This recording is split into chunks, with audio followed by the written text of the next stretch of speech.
Thank you, Pelele. Good afternoon, colleagues. Welcome to the IGBIS webinar. And this is the last session for the year. My name is Meshia Mariana, and I'm the chair of IGBIS. Before getting into the session for the day, I will first go through some house rules. Please mute your mic when you're not speaking. You are welcome to ask questions and comments, and you can enter the comments and questions into the chat function, or you can raise your hand and it will be noted in the Q&A session. The session will be recorded and posted to the Liasa News YouTube channel.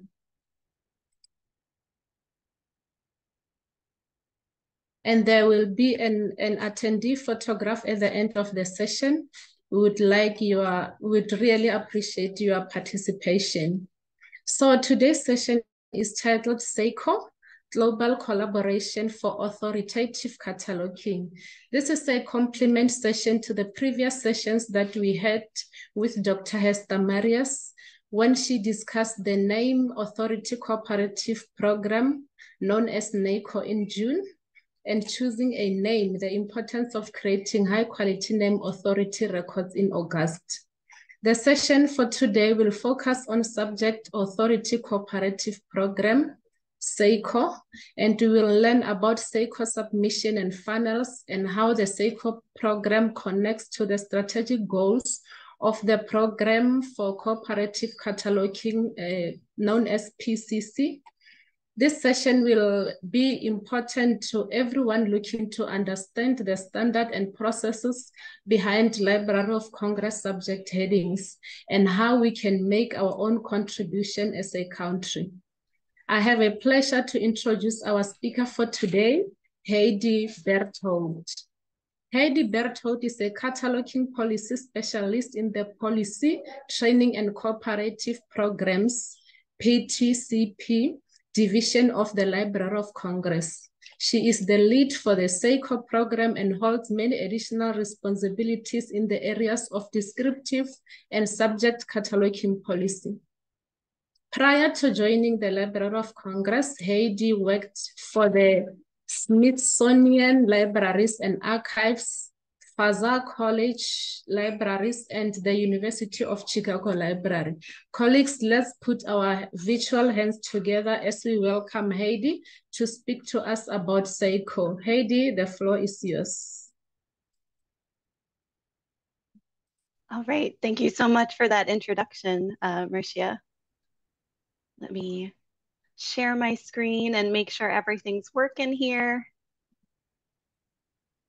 Okay, hopefully everyone is seeing slides. Yes, we are able to see your presentation. Okay, let me scoot some things out of the way here. Sorry, there's always this phase of getting the screens organized at the beginning of any presentation. But thank you so much, Marcia, Sarah, Apalele, Ingrid, Fatima, all of the folks at IGBIS for organizing this event and for inviting me to speak with you today. So I'm going to be sharing my slide deck with organizers later, so you will have access to all of the information and websites that I will be talking about today.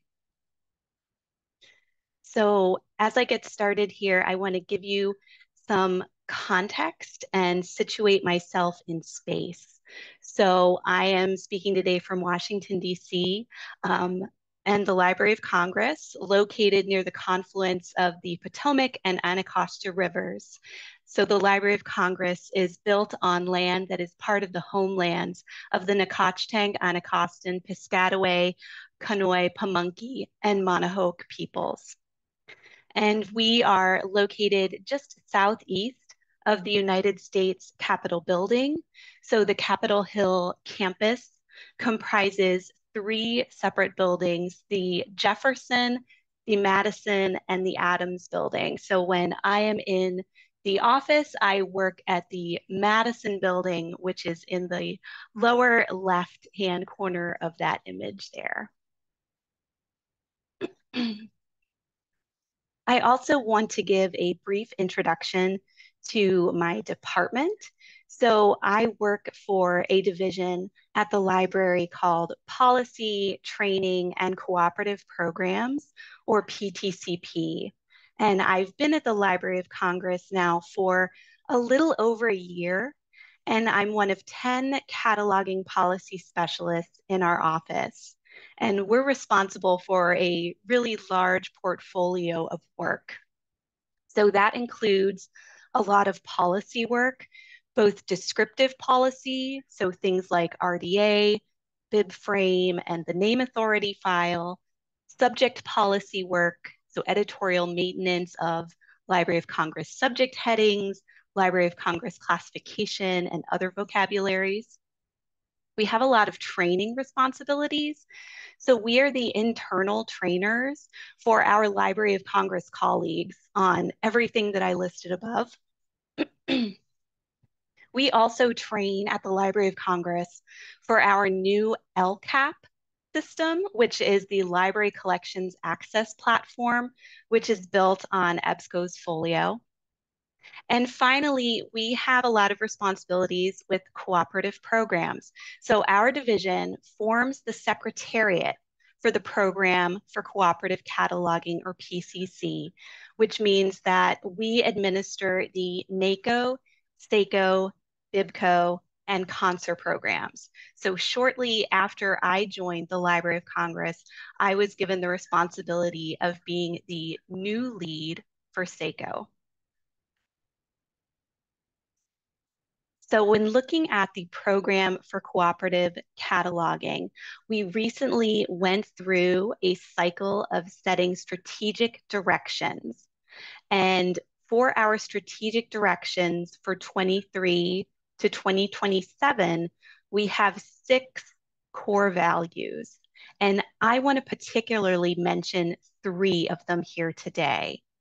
So collaboration, we accomplish more together than we can on our own.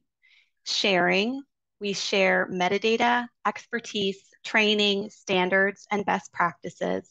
And inclusion, we welcome and are strengthened by participation from all communities and diversity of viewpoints and experience. These values, I feel, really exemplify key strengths of the SACO program.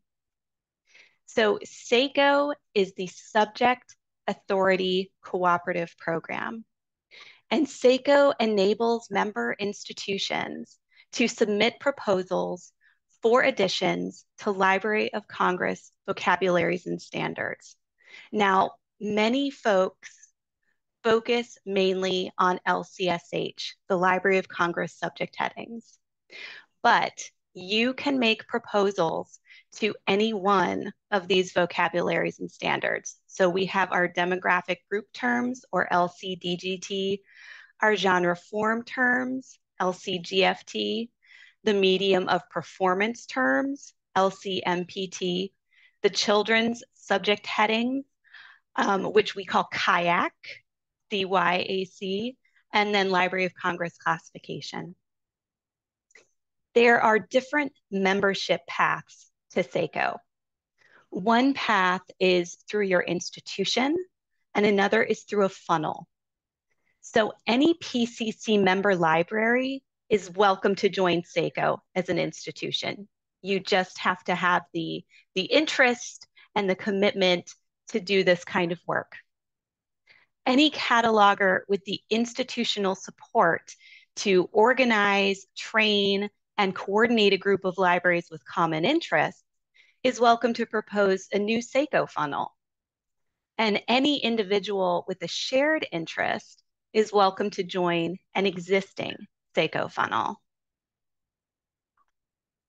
So this is our list of current SACO funnels. We have many, and the number is growing all the time.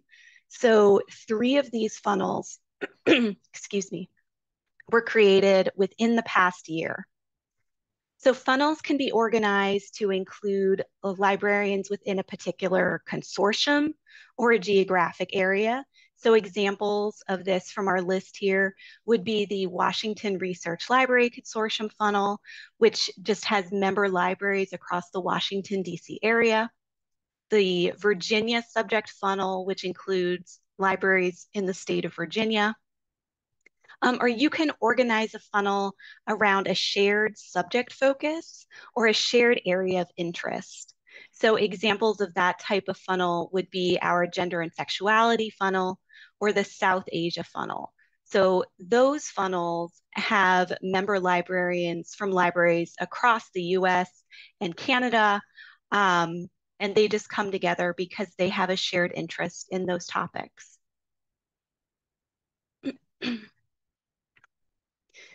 So now I want to look a little more closely at SACO and the PCC strategic directions, or SDs.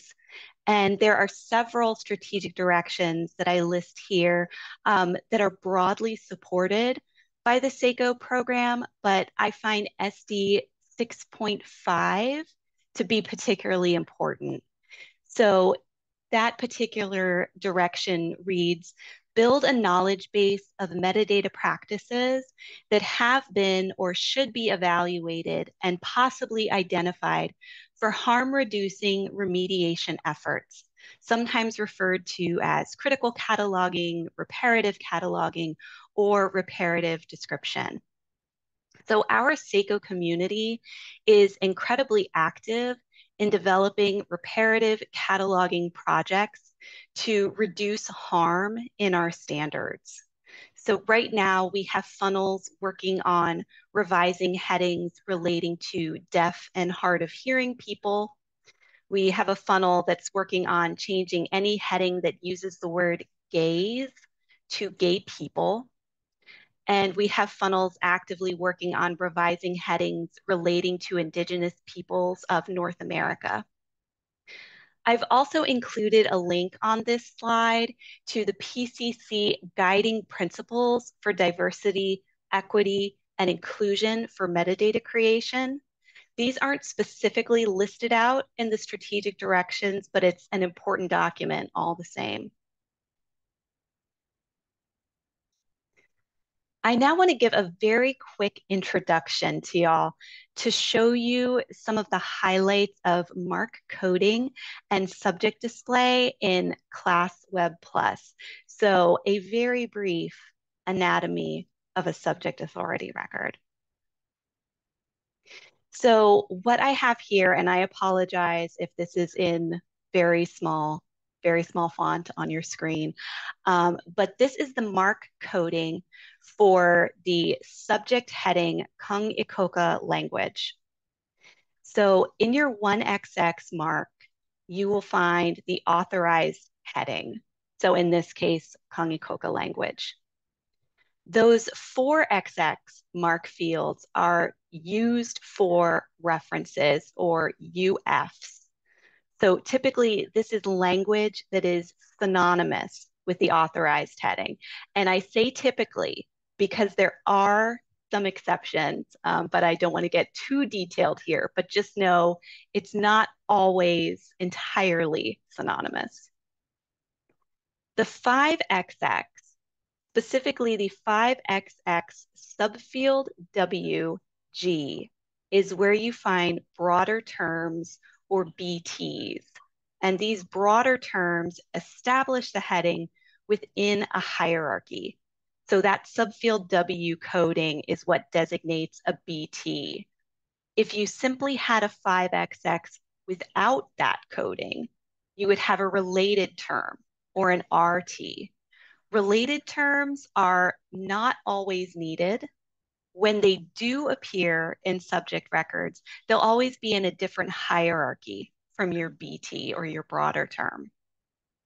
The 670 MARC fields are for your work cat, or your work being cataloged, and other citations.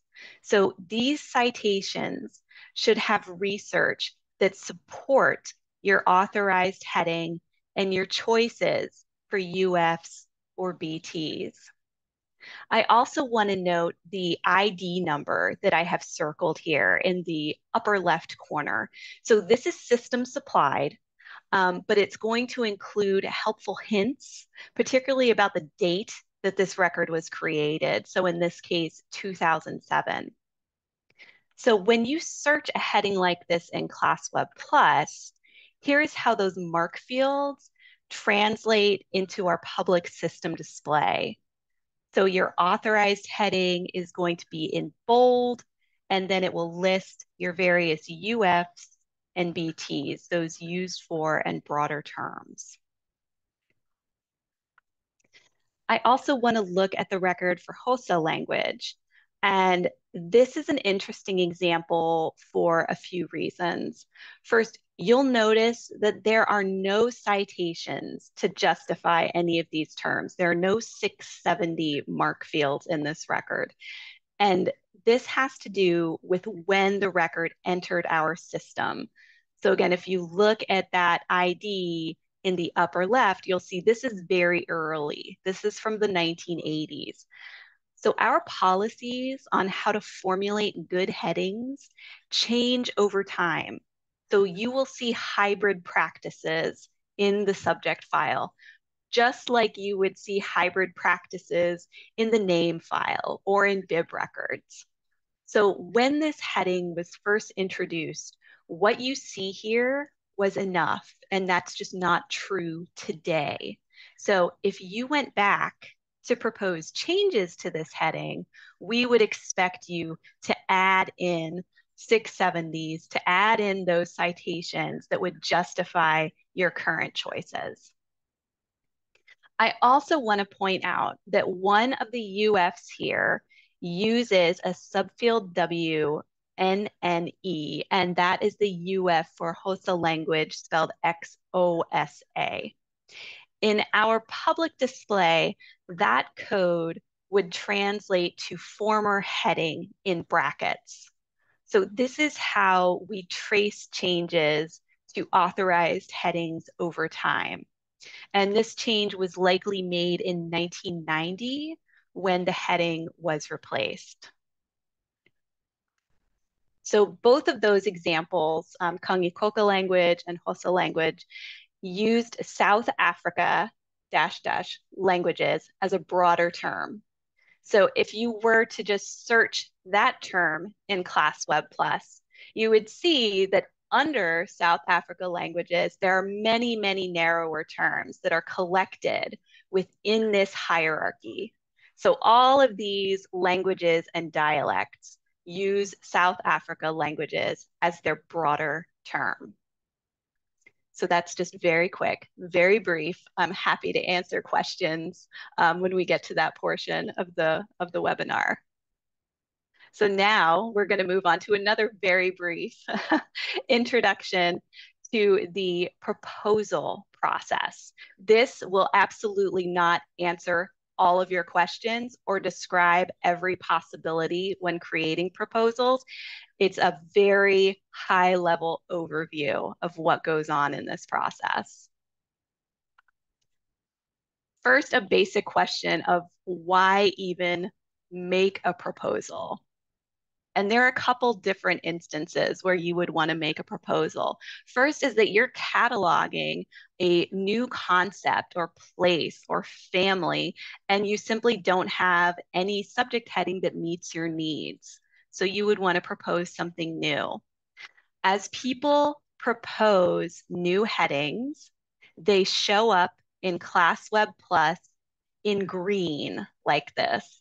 So these headings are both from our October list. These are proposals for new headings for children's poetry, Telugu, and then for Ethmostigmus, which is a giant centipede. You learn a lot of interesting things when you work with subject proposals, but these are new heading proposals. They have not been approved yet. As long as they remain in that proposal phase, they will be in green in our system. You may also want to make a proposal because you need to update an existing heading. Maybe that existing terminology is incorrect. Maybe it's offensive. It just needs to change. So you can make a proposal to change it. We have an example here. Again, this might be in very tiny font, so I apologize. But over the summer, we changed all of the headings that had the word Mormons in them to Latter-day Saints. And that was a change that we did in consultation with the Church of Latter-day Saints. So you can see in this example that Mormons now in that list of UFs is denoted as a former heading, and we have opted to go with Latter-day Saints as the authorized subject heading. You can also make change proposals if you want to make changes to the UFs or the BTs. So here we have an example, again, on a recent list for rainforest people. And the authorized proposal, the authorized heading, that existing heading is the one that's in black. And then the change proposal will show up in our system as orange. And in this instance, you see that whoever is doing this research, they don't want to change the authorized heading. They agree that rainforest people is the correct terminology. What they want to do is expand that list of UFs. So they've included some additional terms there that aren't present in the existing record. And they've also made some changes to the broader terms where they are saying, you know, my research has showed we should no longer use BT ethnology. We should just stick with this broader term, forest people. So those are some of the reasons why you might want to make a proposal. And I've linked some resources on this slide that can help you decide when to establish a new proposal or when to just do a change proposal. So there's a lot of guidance that's available in our subject headings manual. That manual is free online. Anyone who wants to read through it can read through it. Our instruction sheets we refer to as H sheets. And so H187 is instruction sheet 187, when to establish a new topical heading. There's an instruction sheet for changing a heading or deleting a heading. There's also H405. That is our instruction sheet on establishing certain entities in the name or subject authority file. This is a really important sheet. This will tell you if something can be established in the name file and therefore just created as part of your NACO work, or if it goes in the subject file and therefore needs to be proposed and go through the editorial process. I've also linked the SACO participants manual. Again, this is something that is freely available, and we have a narrative on our website that kind of walks you through the steps of this proposal system. If you decide that you want to get into this work of proposing subject headings, research is key. The majority of your time when doing proposal work is going to be spent on research. Your research is the basis of those citations that go in your MARC 670 fields. We always want to know when we see your proposals, what work are you cataloging that triggered this proposal in the first place? That will be your first 670, your work cat or work cataloged. And that will demonstrate what we call literary warrant. We also want you to cite additional authoritative sources that provide definitions for your terms and demonstrate usage. So really show how these terms are used within scholarly conversations, within published monographs. Depending on the type of proposal you're doing, the instruction sheet may specify additional sources that you need to consult. So for example, proposals for geographic headings specify that you must consult certain databases that provide official names and coordinates. So you just need to pay attention depending on what type of proposal you're doing. There could be additional instructions to follow. And the amount of research you do will vary from topic to topic. Unfortunately, there is no one size fits all approach to this. It's something that you develop cataloger's judgment on the more you do it. Your research should be enough to justify the choices that you make in your proposal. So if you're using certain UFs in your proposal, if you're using certain broader terms, related terms, we want to see why you made those choices. And we want to see that support there in those 670 fields, those citations. If we can't understand your reasoning, or if you have insufficient citations, we will likely return the proposal to you for more work. And again, I'm listing on this slide free resources that can help you get started here. Our instruction sheets within the subject headings manual that are specific to how you prepare proposals, how you go about doing that research for your proposals, and how you cite sources within your proposals. The SACO Participants Manual, again, also has guidance available. So these are the basics, what I've listed here. Depending on your topic, there might be a specific instruction sheet that can help you. If you go to our subject headings manual online and just start browsing through the instruction sheets, you'll see that we have specific instruction sheets for how to propose an island, how to propose geographic entities, how to propose biological names, or are you working with art? Are you working with ethnic groups or languages? Do you have a park or a nature reserve? Do you have a dwelling with extensive grounds? There are instruction sheets on all of these things that will go into far more detail on what we want to see in the proposals.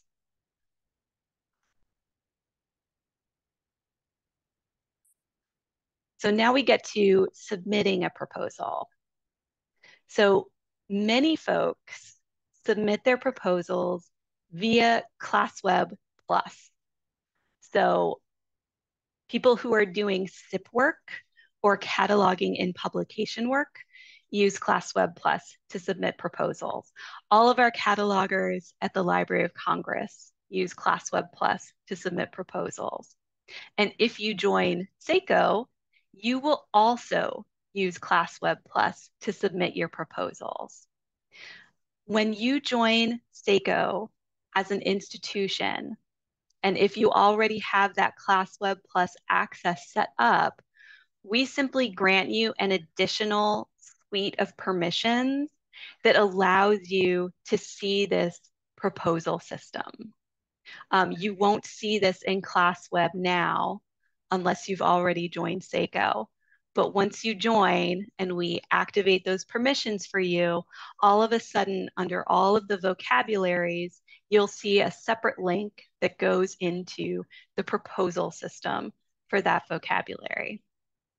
This is something, it doesn't cost any extra. It doesn't increase your subscription price to ClassWeb Plus.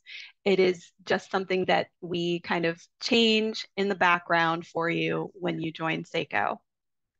Most people in SACO work in LCSH. So let's look at what you see if you were to click into the LCSH proposal system. So the first thing you see is what's on the left here, this list of new LC subject heading proposal menu. There are a lot of different forms available just for LCSH, depending on what kind of heading you want to propose. We're just going to look at topical headings today. So if you were to select, oh, I'm working on a topical heading, this form that is on the right of the screen would pop up, and this is your proposal form. This is what you would need to fill out and then submit. So we have a new resource that I've linked on the bottom of this page, the topical heading proposal checklist. This checklist goes step by step through all of the fields listed on this form. It gives you ideas of what to check for as you're filling out this form. And then it links to specific instruction sheets in the subject headings manual that are going to help you with filling out this form as well. So this is the behind the scenes of what that form looks like in the proposal system. Now, of course, I hope that all of you want to join SACO and are really excited about the SACO program. But if that isn't for you right now, if you can't commit to joining the program, that is fine. There is still a pathway for you to be involved in subject work.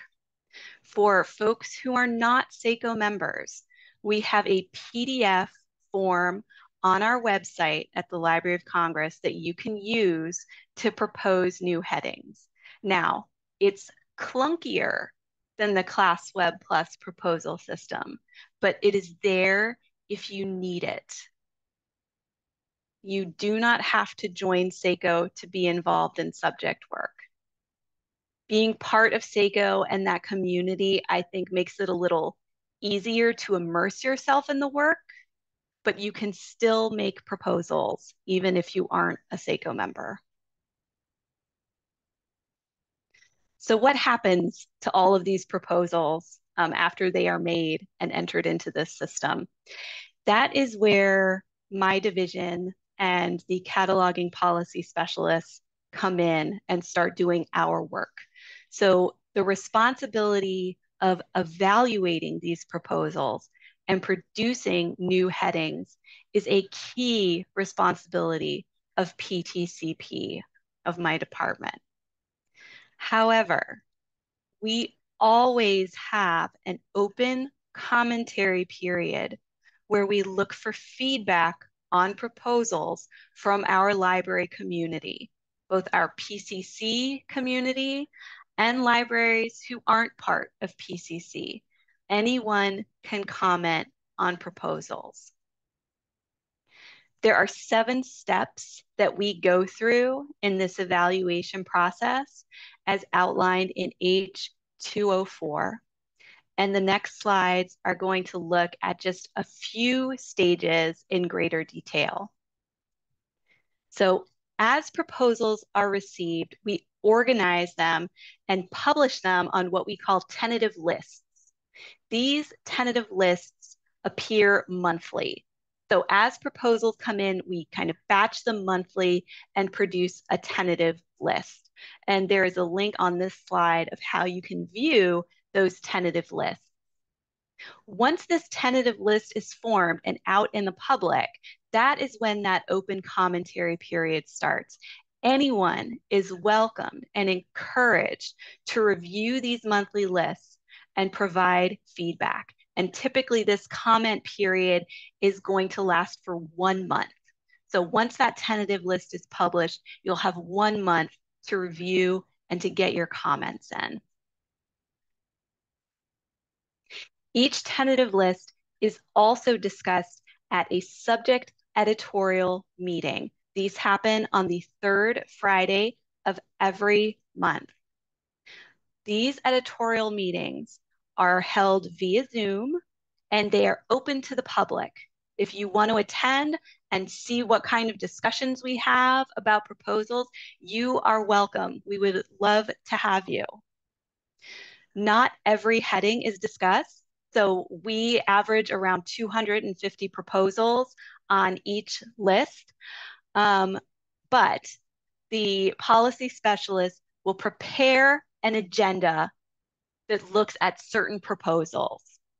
And when we're preparing this agenda, we tend to include proposals on politically sensitive issues, proposals where policy specialists already have differing opinions on how we would like to see the proposal accepted or not accepted, proposals where we want additional input from the community, proposals that are topics of current interest or that serve as really good policy examples or serve as good training examples, and proposals that would necessitate a change in existing policy. Those are the types of proposals that tend to end up on these agendas. So at recent meetings, we have discussed jingles, percussion versus jingle bells. We've discussed musicologists versus music historians versus historical musicologists. We've looked at proposals for counter speech, and we've looked at a special headings list for Ukraine. When we've gone through all of the commentary period, all of the discussion, and have completed our review in my office, we're then ready to process a tentative list and change it into an approved list, right? Change it into headings that have been approved and are published and are ready to use. When we do that step, we like to tell the public about all of the proposals that were not accepted. And these tend to fall into 3 categories. So we have the category of not approved, meaning the proposal or concept simply will not be added. So an example here is extreme ironing, which is apparently ironing that people do while skydiving or on the top of mountains. We decided not to add that concept. Whenever we say not approved, we give the cataloger advice on headings they should use instead.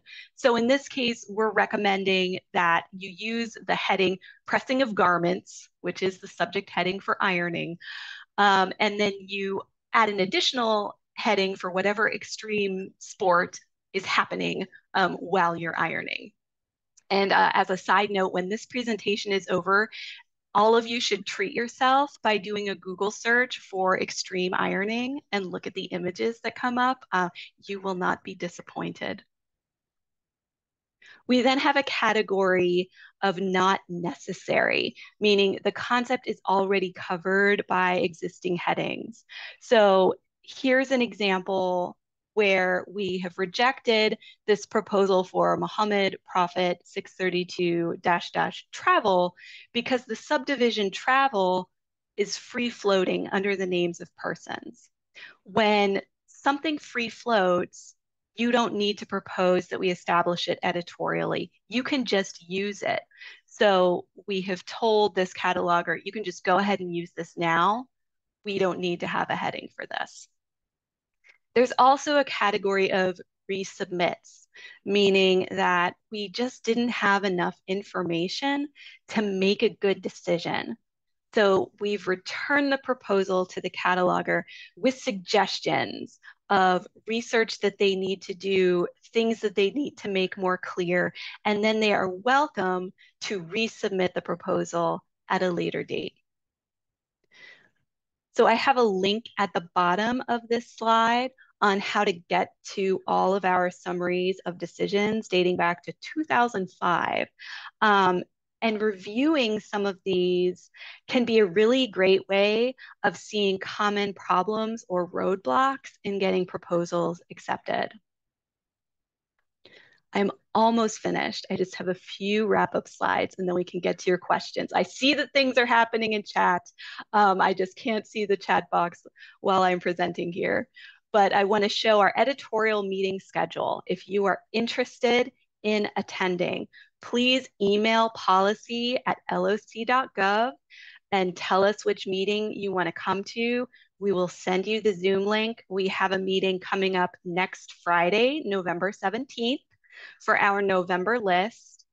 The meetings are at 11 a.m. to 12:30 p.m. Eastern time. So I recognize it is maybe not the most convenient time for you, but it's not awful if you want to just come to a meeting and see what it's all about.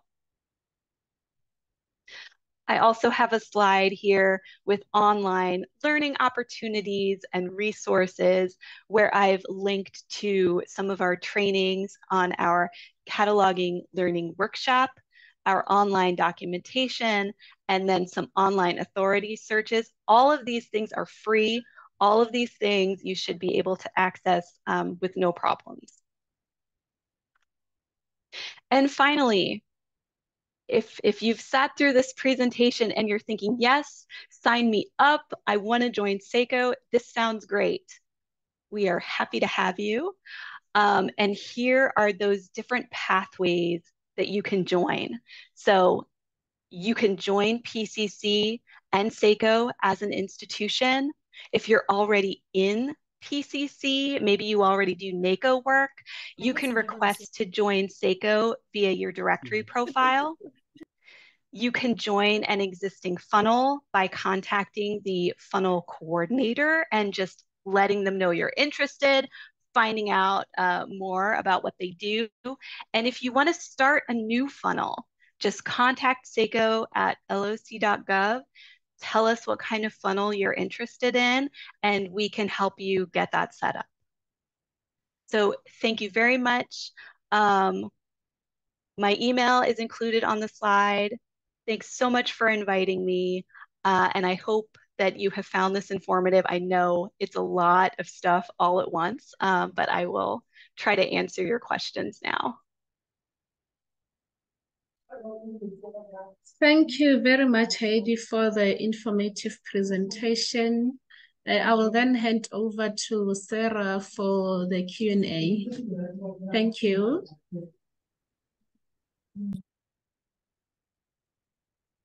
Thanks, Moshe, and thank you very much to Heidi for providing us with a lot of information. But I think it's really valuable because there was a lot of information there that I wasn't aware of either, and that there are so many options and avenues into contributing to SACO and making changes to the vocabularies that we use on a daily basis in our work. So we'll get straight to the chat, and there definitely was some conversation going. I'm just going to make sure I don't want to miss anyone here. Yeah, and so I'm looking at the chat right now, and I see a question: is it possible to propose a change to the UFs? Yes, it is absolutely possible to do that. We do not want offensive language in LCSH.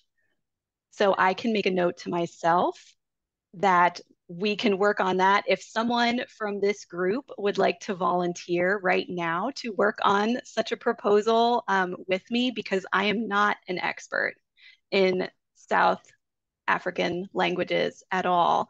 But if we have an expert here, that would be amazing.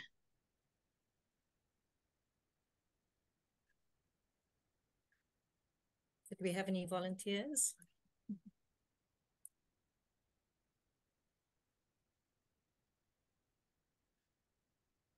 Of course, after the session, if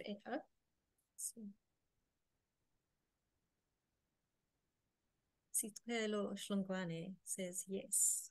Okay, great. So we're going to take that name down. And if you can, Sitwelo, if you can contact IGBIS or even Heidi and get in touch and send through your email address and your contact details, that would be really fantastic. I also see earlier in the chat, Dion Schutter asked, could LIASA create a funnel for SACO work in South Africa? So I think that's a South African question, more like, and that's probably something we'll have to look to our IGBIS chair to speak to. It's not a bad idea, though, because I do see that community seems to be a really strong focus, that these changes need to happen from within the knowledge pools. Yes, 100%. We don't want to be in a position where we're dictating the language that you use. We want to hear from the communities on what language is useful for them and helps them. So from the perspective of SACO, you could absolutely create a funnel for SACO work in South Africa. You just need to talk amongst yourselves on who would want to coordinate that effort.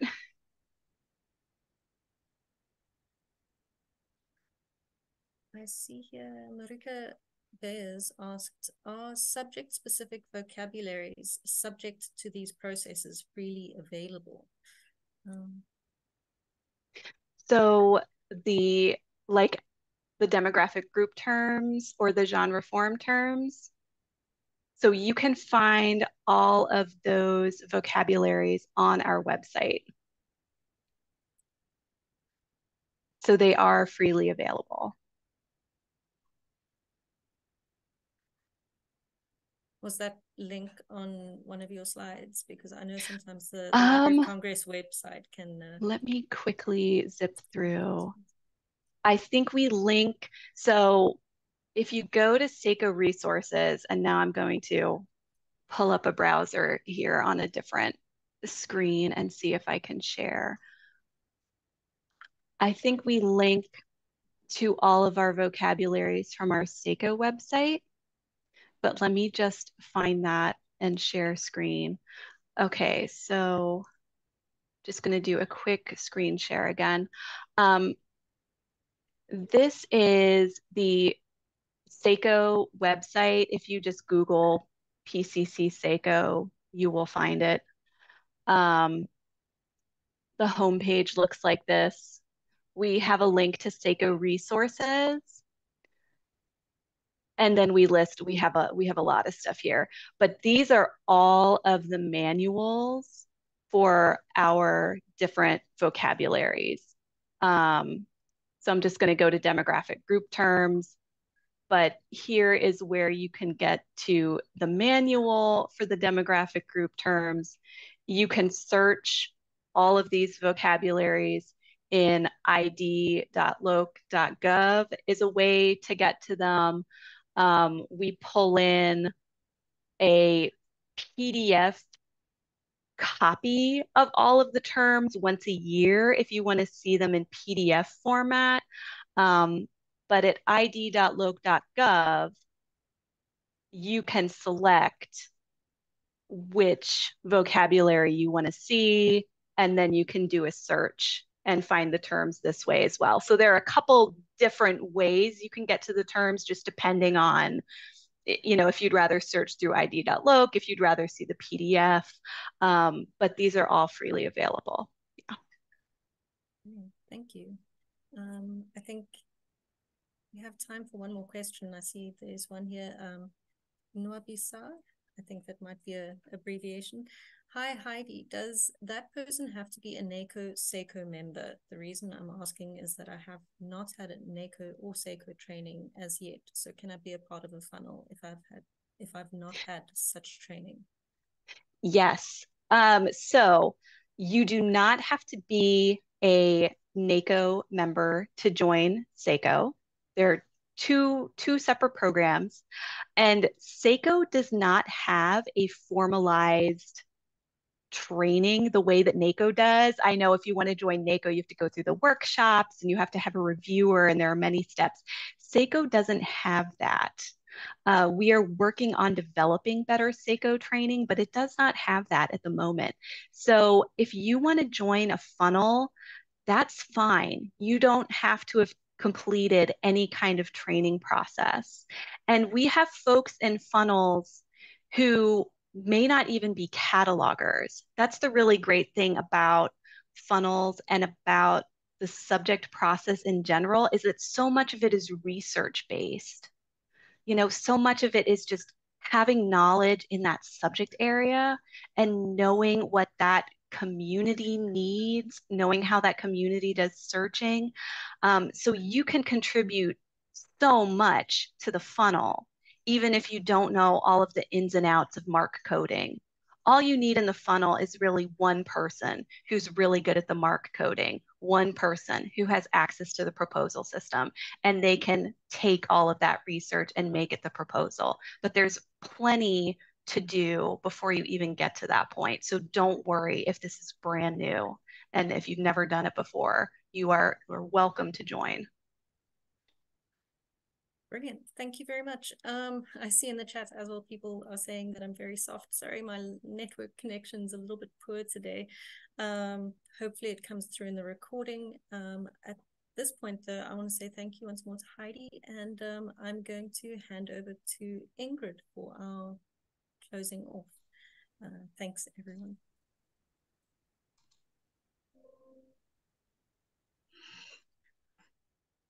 Good afternoon, everyone. Heidi, thank you so much for a very insightful presentation. I'm sure everyone has learned a lot this afternoon. And what we want to close off with our tradition of taking of a photograph. So if everyone would like to put on their cameras, then we can take a photograph and see all of the faces that have attended.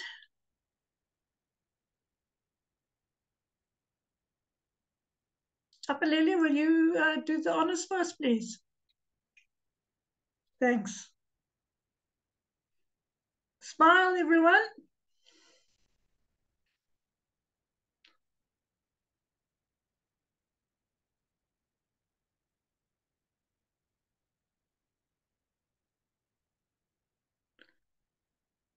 Okay.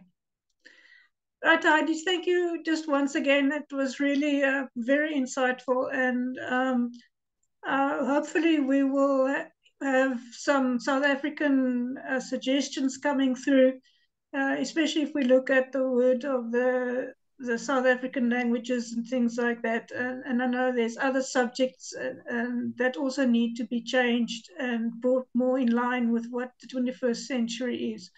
So from the IGBIS team, we thank all the participants for joining us this afternoon and making yourselves available for this very good presentation.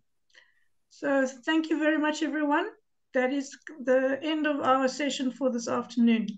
Thank you. Goodbye.